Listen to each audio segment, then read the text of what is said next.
Nang dahil naman sa selfie, patay ang isang dalagita matapos mahulog mula sa roof deck ng isang condominium building sa Ermita, Maynila. Narito ang report ni Victoria Tulad.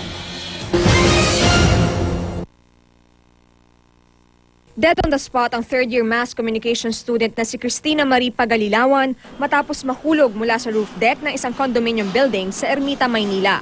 Ayon sa mga pulis, pumunta sa condominium si Pagalilawan at isang kaibigan para magkulay ng buhok. Pagmamayari ng nobyo ng biktima ang unit pero meron siyang susi. Kasalukuyang nasa Mindanao raw ang nobyo.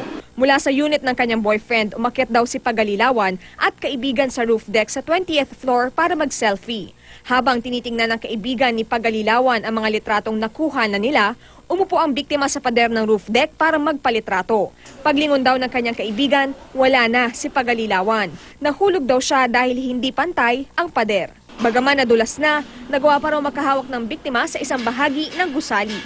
Nung tinanaw niya, nakahawak na siya doon sa window molding ng 20th floor. Nakakawat pa hanggang sa nalaglag na. Dinala sa St. Rich Funeral Home si Pagalilawan.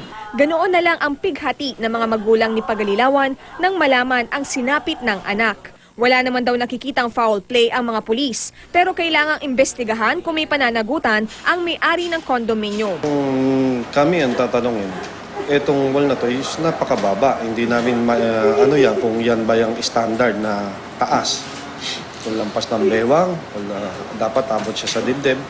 Nevertheless, wala siyang railing. Wall lang siya. Tapos, itong wall na to, kung uupo ka, hindi siya pantay. Kung baga, ito yung wall natin, mataas, kung hanggang bewang yan, nakaganyan pa.